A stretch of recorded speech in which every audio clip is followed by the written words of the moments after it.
June 3, 1942. The Central Pacific Ocean. The sea is impossibly blue, calm, endless, stretching to the horizon like a sheet of glass. Beneath the rising sun, four massive silhouettes carve their way eastward across the water. Akagi, Kaga, Soryu, Hiryu, the pride of the Imperial Japanese Navy and the core of Admiral Chuichi Nagumo's carrier strike force, steam toward a tiny speck of land called Midway Atoll. From the flight decks, the smell of salt and oil mixes with a faint tang of aviation fuel.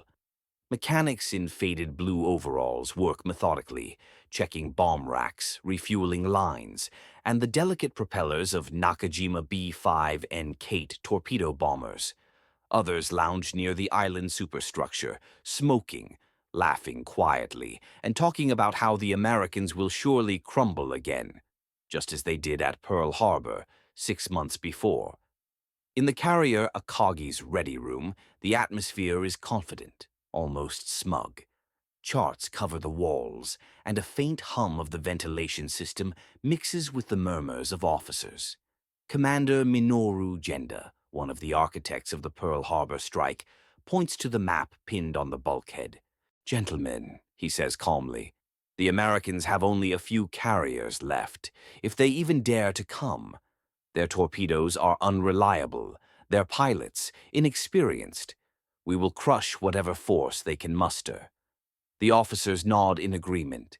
The tone isn't arrogance exactly, it's conviction born from victory. The Japanese Navy has not suffered a single major defeat in nearly a year of war. From Pearl Harbor to the Indian Ocean, their carriers have struck with precision and devastating effect. To them, the Americans are slow, clumsy imitators. Down in the hangar bay, petty officers recheck the Type 91 aerial torpedoes, sleek, silver weapons with wooden fins that will detach upon hitting the water. They gleam under the electric lights. A young mechanic, 21 and exhausted from constant drills, looks over the American-made intelligence report pinned to the bulkhead. It describes the U.S. Navy's Mark 13 torpedo, an ungainly, stubby-looking weapon. The Japanese crew laughs quietly as they read, "Slow, inaccurate, prone to premature detonation or failure. Even the Americans don't trust them," one says with a grin, flicking ash from his cigarette. "If they ever come close enough to launch, we'll be long gone." Above deck, Admiral Nagumo stands near the bridge's starboard wing, binoculars in hand. His expression is unreadable, his uniform immaculate. Beside him, his chief of staff, Rear Admiral Ryusaku Yanagimoto, reports the latest weather data. Clear skies, moderate winds, perfect flying conditions. Nagumo's mind drifts briefly to intelligence briefings from Tokyo, to the elaborate operation designed by Admiral Isoroku Yamamoto, commander of the combined fleet. The plan is brilliant on paper. Lure the remaining American carriers into a trap near Midway, annihilate them, and secure Japan's defensive perimeter across the Pacific. After that, the Americans will surely sue for peace. At least, that's what Yamamoto believes. But Yamamoto is aboard Yamato, hundreds of miles to the west, far from the action. Out here, in the calm Pacific dawn, the decision-making rests with Nagumo, and Nagumo's information is imperfect. He has been told there may be only one U.S. carrier in the area, maybe none. He doesn't know that 3 are already converging, Enterprise, Hornet, and the hastily repaired Yorktown. As the sun climbs higher, the deck crew prepares the first strike on Midway Island itself. Bombs are hoisted into place, aircraft line up for launch. The deck vibrates with the rising roar of engines. At precisely 4 a.m., the first Kate torpedo bomber lurches forward down the flight deck, its engine screaming as it disappears into the wind. One by one, the aircraft lift off and form up into formation, black specks against the pale morning sky. The Japanese fleet watches with pride as their strike force disappears over the horizon, Another show of power, another step toward inevitable victory. Back on Akagi, the flight deck crews relax. Some lean on the rails, others head below for breakfast, rice, fish, and miso soup. The war feels far away, yet beneath the calm surface, fate is already moving. Thousands of miles away in Pearl Harbor, Admiral Chester W. Nimitz reads the latest decoded Japanese transmissions from the cryptanalysis unit at Station Hypo. Commander Joseph Rochefort's men have done the impossible. They've broken Japan's naval code, JN-25. Nimitz knows exactly where Nagumo's carriers are heading and exactly when they plan to strike.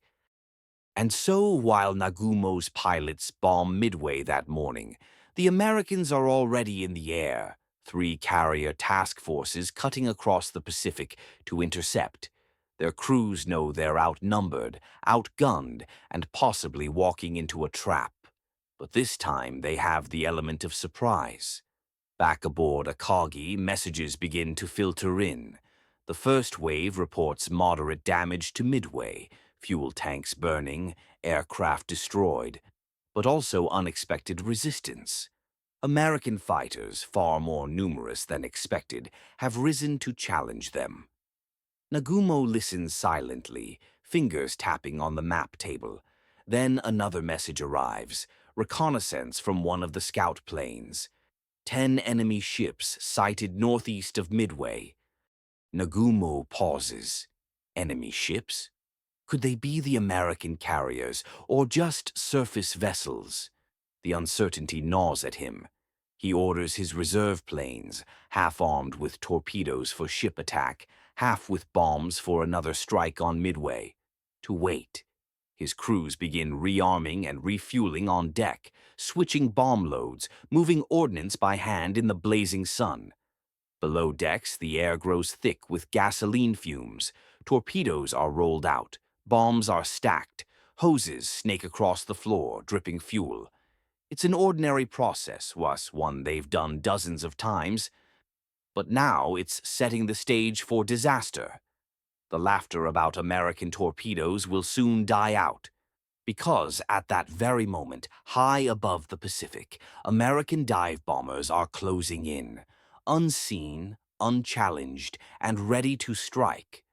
June 4th, 1942, 9:20 a.m. The Pacific is no longer calm. The faint whisper of wind across the decks of Akagi is drowned out by the frantic buzz of activity. Mechanics shout over the roar of engines as the second strike group is hastily rearmed. Deckhands haul bombs back to the magazines and roll out torpedoes instead. Sweat glistens on their foreheads as they wrestle with heavy munitions in the rising heat. On the bridge, Admiral Nagumo watches the horizon through his binoculars. The morning sun glares off the waves. Moments earlier, he'd received a reconnaissance message confirming enemy ships sighted. But the exact composition is unclear. No mention of carriers.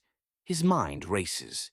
Should he launch immediately with the bombers armed for Midway, or wait until they can be rearmed for ship attack? That moment of hesitation will decide the fate of the Japanese carrier fleet. Meanwhile, hundreds of miles away, the American task forces have already launched everything they can. From the deck of USS Enterprise, Douglas SBD Dauntless dive bombers, TBD Devastator torpedo bombers, and F-4F Wildcat fighters take to the sky in ragged groups. The same scene repeats aboard Hornet and Yorktown. The early waves are chaotic. Many squadrons miss rendezvous points. Others fly at the wrong altitude or heading. Some never find the enemy at all. The U.S. Navy's air coordination is clumsy, but its pilots are determined. Among them is Lieutenant Commander John Waldron, leading Torpedo Squadron 8 from the Hornet. His unit's aircraft, TBD Devastators, are old, slow, and underarmed compared to their Japanese counterparts. Each carries a single Mark 13 aerial torpedo, the very weapon Japanese officers had mocked as worthless.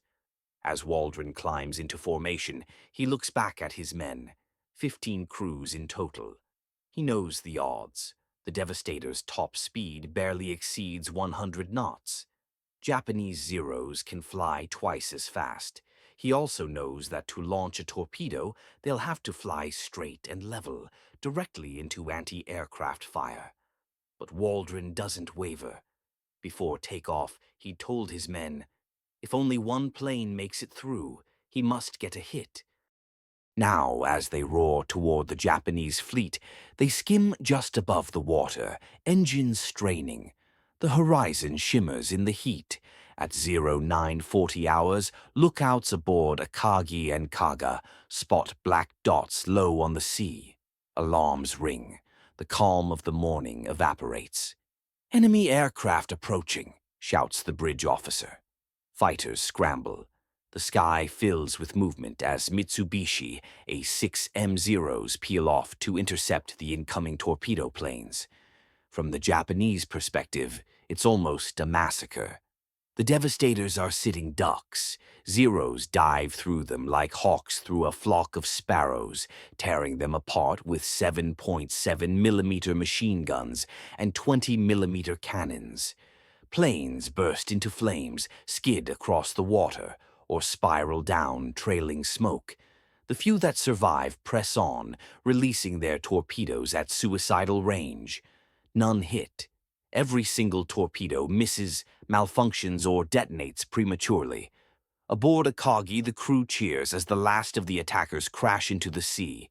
The supposed threat from American torpedoes has proven to be exactly what they believed. A joke. On the bridge, officers grin and exchange quiet congratulations. But beneath that brief wave of triumph lies something the Japanese failed to notice. The air defense over the fleet has been completely drawn down to sea level. Dozens of Zeros are burning fuel and ammunition, chasing the low-flying torpedo bombers. The fleet's formation has scattered. No one is looking up. Far above, at nearly 20,000 feet, 3 squadrons of American dive bombers are searching for their target. From the Enterprise, Lieutenant Commander Wade McCluskey, leading VB-6 and VS-6, stares through his canopy, scanning the endless ocean. His fuel gauge is dangerously low. His men are tired and disoriented. He's minutes away from ordering a return to the carrier. Then, through a gap in the clouds, he spots something, a thin white wake slicing across the blue. A lone Japanese destroyer steaming north at high speed. McCluskey gambles. He follows the destroyer's trail. That decision changes history. Within 20 minutes, the cloud cover parts, revealing the unmistakable sight of the Japanese carrier group. 4 massive decks gleaming in the sunlight, aircraft cluttered across them in various stages of refueling and rearming. From his altitude, McCluskey can see everything. Bombs stacked on the decks, torpedoes gleaming in the heat, fuel hoses snaking like veins across the wood. He tightens his harness. "This is it," he says over the radio. "We'll go in from 20,000 feet. Pick your targets and make it count." Below, the Japanese still believe the danger has passed. Crews are busy swapping ordnance, refueling aircraft, and moving volatile materials across decks already soaked with aviation fuel. On Kaga, an officer shouts orders to accelerate the process. The air reeks of gasoline. Then, faint at first, comes a sound like tearing fabric. The shriek of diving aircraft. Every man on deck looks up. The sky above them explodes with sunlight and movement as more than 30 Dauntless dive bombers roll into their attack runs. The battle that will decide the Pacific has begun in earnest. June 4th, 1942 at 10:20 a.m. From 20,000 feet above the Pacific, the ocean looks like a sheet of glass, broken only by the silhouettes of 4 mighty carriers. The air is thin, and the cockpits of the SBD Dauntless bombers rattle with the sound of wind and engine vibration. Below them, the Imperial Japanese Navy's pride glides forward, unaware, unguarded, and utterly exposed. Lieutenant Commander Wade McCluskey banks his Dauntless sharply into the dive. His altimeter spins downward. The canopy vibrates violently. The thin whistle of air turns into a full-throated scream as he points the nose of his aircraft straight at Kaga, the largest of Nagumo's carriers. The sight is surreal. Below, Kaga's deck glitters with refueling lines and ordnance. Bombs, torpedoes, spare parts, all scattered in the rush of preparation. Sailors dash about, unaware of what's coming. "Target in sight," McCluskey calls. "Let's make this count, boys." The dive bombers release one after another, wings shuddering, bomb bay doors yawning open. At precisely 10:22 a.m., the first 1,000-pound bomb slams into Kaga's flight deck. For an instant, there's silence. Then the world erupts. A rolling fireball tears through the carrier's hangar deck, igniting the aviation fuel and loose bombs. Flames burst from every hatch. The shockwave throws sailors off their feet. Thick, oily smoke rises skyward like a dark pillar, a signal seen for miles. On the bridge of Akagi, Admiral Nagumo turns in disbelief. The impossible is happening before his eyes. Another squadron of Dauntlesses from Enterprise dives toward Akagi herself. Lieutenant Richard Best, leading the charge, pushes his aircraft into a vertical descent. The ocean spins wildly in his viewfinder. He holds steady, crosshairs fixed on the center of the flight deck. He releases his bomb at 1,500 feet. It plunges straight through the wooden deck and into the hangar below. The explosion is deafening. A chain reaction begins instantly. Fuel lines burst into flame.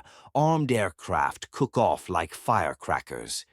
Within moments, Akagi, the proud flagship of the Japanese carrier force, is engulfed in an inferno. Nagumo and his officers are forced to abandon the bridge, the deck trembling beneath their boots. To the north, the Soryu comes under attack from dive bombers, launched from Yorktown. Lieutenant Commander Max Leslie leads his men into the dive, releasing 3 direct hits on the smaller carrier. The results are catastrophic. Massive explosions rip through her hangars, sending flaming debris into the sea. Within 6 minutes, between 10:20 and 10:26 a.m., 3 of Japan's 4 carriers are mortally wounded. The ships that 6 months earlier had led the attack on Pearl Harbor are now burning ruins. Below the smoke, the sea churns with survivors. Men leap overboard to escape the flames, clinging to debris as secondary explosions echo across the waves. The once disciplined formation of the Japanese fleet dissolves into chaos. Cruisers and destroyers race to pick up survivors or shield the remaining carrier, Hiryu, from further attack. Aboard Hiryu, Admiral Tamon Yamaguchi takes command of the counterattack. The news of the destruction of Akagi, Kaga, and Soryu hits like a hammer. But Yamaguchi remains composed. His jaw tightens, his voice steady. "We will strike back," he says simply. By noon, Hiryu's deck is alive with movement. Crews load the last of their functioning aircraft, a mix of Aichi D-3 Eval dive bombers and Mitsubishi Zeros. Their target, the American carriers that have dealt this devastating blow. The planes take off in neat formation, sunlight glinting off their wings. Below decks, sailors man hoses and pumps, preparing for the inevitable retaliation. The carrier group's fate now hangs on Hiryu, the last sword left to swing. Out at sea, the American strike groups circle back toward their carriers, fuel nearly gone.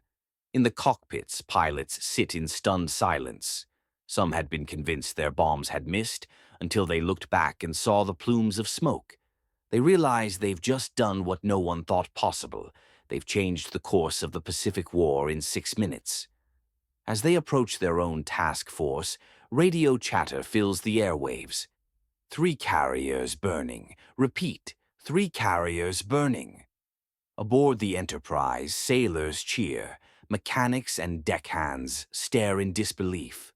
Admiral Raymond Spruance, commanding the task force, listens quietly, his expression hard to read. He knows the battle isn't over yet. One Japanese carrier still lives, and it's coming for them. Meanwhile, 200 miles away, Hiryu's strike group locates USS Yorktown. The first bombs begin to fall around 1 p.m. Massive columns of water erupt near the ship's hull. A direct hit tears through the flight deck, igniting fuel and sending men flying. Yorktown's crew fights the flames heroically, bringing them under control. But Hiryu sends a second wave. By 2:45 p.m., Yorktown is dead in the water. Her decks are wrecked, her boilers out, but her sacrifice has bought precious time. As the sun begins to sink lower in the sky, the Americans prepare one final strike, a coordinated attack to eliminate Hiryu once and for all. The Japanese admirals who once laughed at American torpedoes now face a grim reality. The laughter has died with their fleet. The smoke of burning carriers marks not just a defeat, but a turning point in the war. June 4th, 1942, late afternoon. The sun dips lower toward the horizon, its light filtered through vast columns of black smoke. The Pacific, once a calm mirror of blue, now glows orange and gray. On the water's surface float the burning remnants of Japan's might, Akagi, Kaga, Soryu, the three giants that had once carried the thunder of Pearl Harbor. But one carrier still fights. Far to the north, Hiryu, the flying dragon, cuts through the waves at full speed. Her flight deck is scarred and slick with oil, but her crew moves with precision and desperation. Below deck, sailors work by flashlight, hauling torpedoes into position. On the bridge, Admiral Taman Yamaguchi stands tall, his cap shadowing his eyes. He knows the odds, but he also knows Japan cannot afford retreat. "Prepare for the next strike," he orders. His voice is calm, steady. "We will show the Americans the spirit of the Imperial Navy." At 4 p.m., the last operational Japanese planes, 10 Vals and 6 Zeros, roar off Hiryu's deck. Their target, the shadow on the horizon, the American task force led by Enterprise and Hornet. Back aboard Enterprise, Admiral Spruance watches the radar screen flicker. Incoming bogies bearing 320, range 40 miles. He knows this means trouble. The American carriers are low on fighters after hours of combat. Deck crews scramble to refuel and rearm the Dauntless dive bombers for a counterstrike. The tension is thick, every man aware that the Japanese still have teeth left. Fighter director officers bark orders through headsets.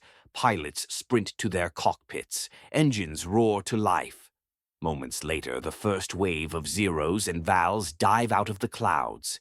The defense is fierce. Anti-aircraft guns thunder from the decks, their tracers stitching white arcs through the sky. The smell of cordite and smoke fills the air. Explosions bloom around the ships as the Japanese bombers press their attack. A single 250-kilogram bomb slams into Enterprise's forward flight deck.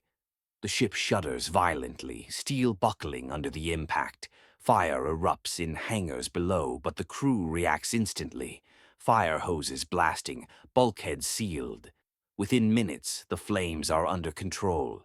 The Flying Dragon's last roar has wounded, but not killed. Back aboard Hiryu, radio operators strain to hear reports. The first wave is gone silent. Yamaguchi knows what that means. He doesn't hesitate. "Ready the last planes," he says, though everyone knows there are none left to launch. Then comes the word he's been dreading. Enemy dive bombers inbound. At 5:03 p.m., the first Dauntlesses appear, glinting silver in the sun descending from the east.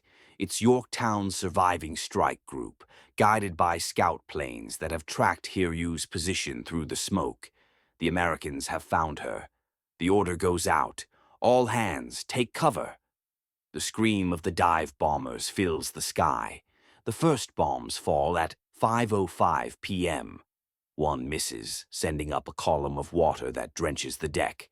The second strikes the forward elevator, blowing it skyward in a fountain of fire.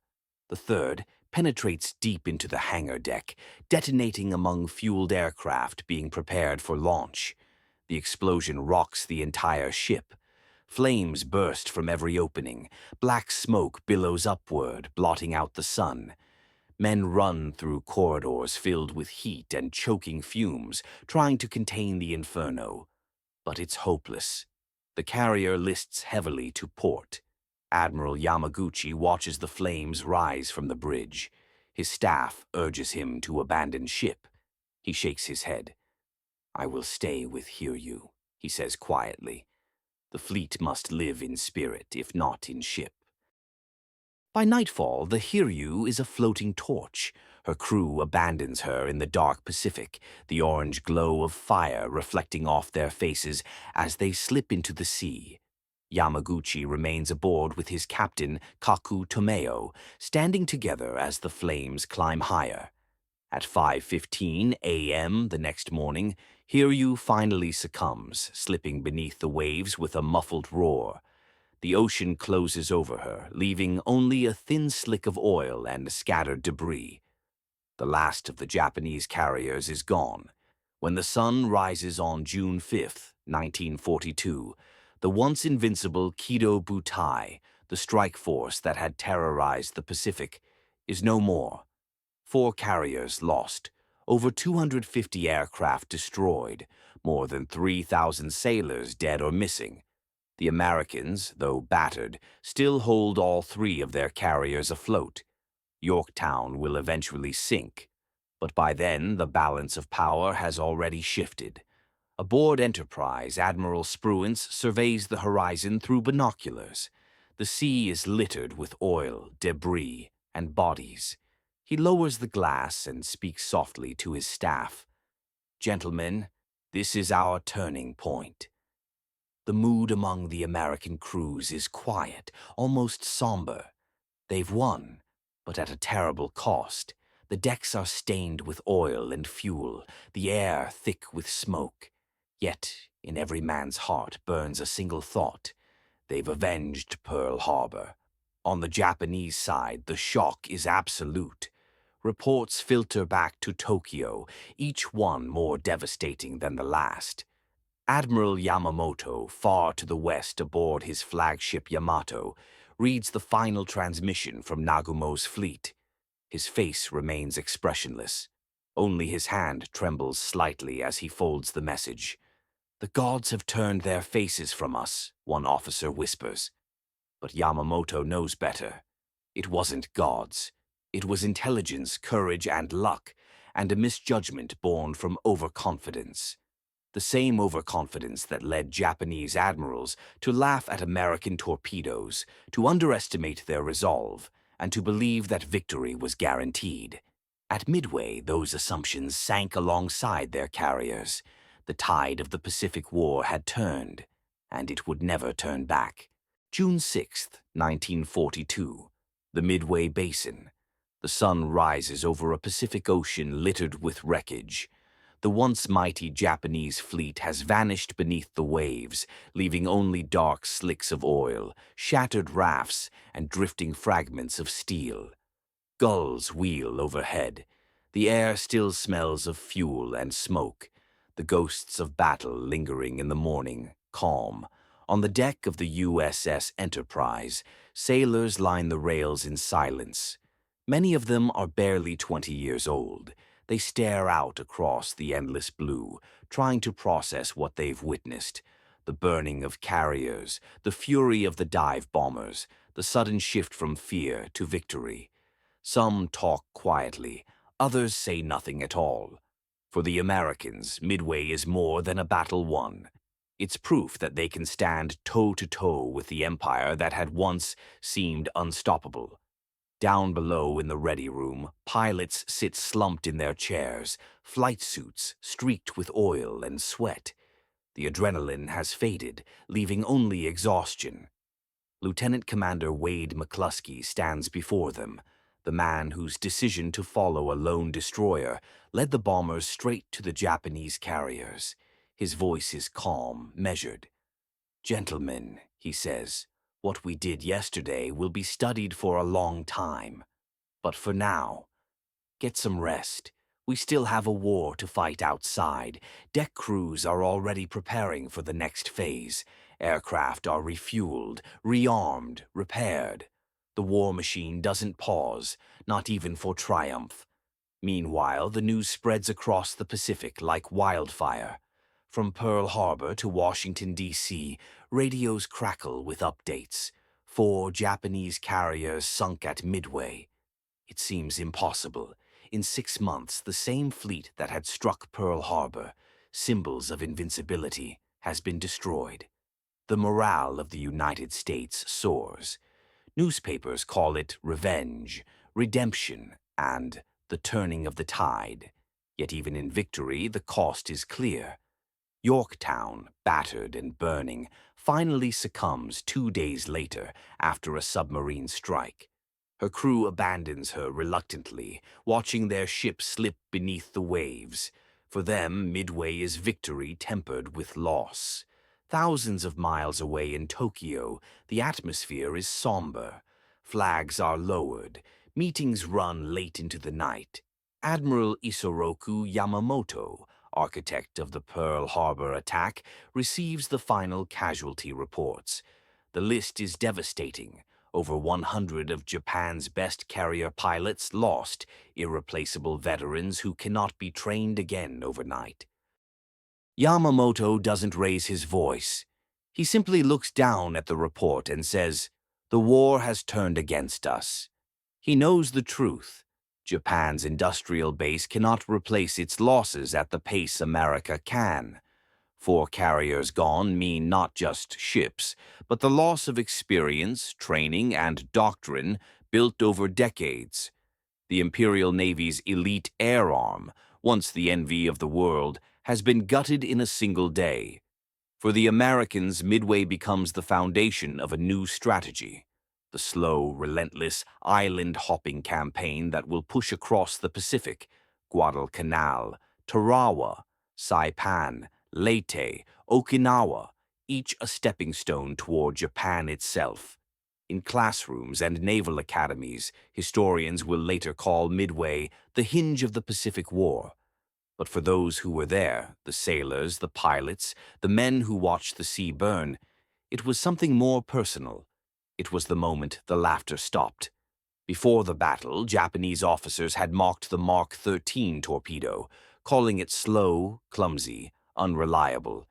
They had believed that America's weapons, and by extension its warriors, were inferior. But Midway wasn't won by torpedoes. It was won by the courage of men who flew into impossible odds, who failed, who died, and in doing so drew the enemy's defenses low enough for others to strike.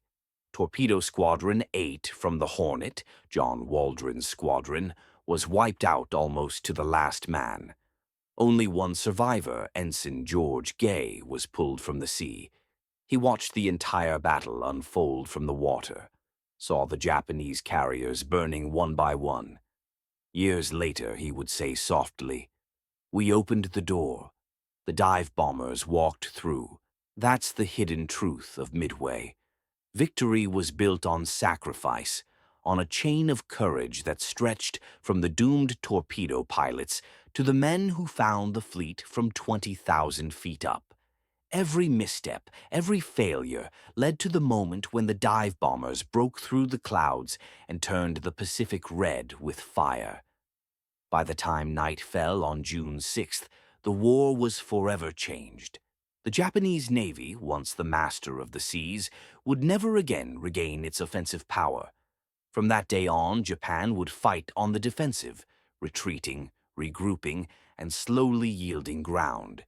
The Americans, buoyed by the victory at Midway, began to believe that the impossible was within reach. And so, from the wreckage of 4 burning carriers, a new reality rose. The United States would no longer be fighting for survival. It would be fighting for victory.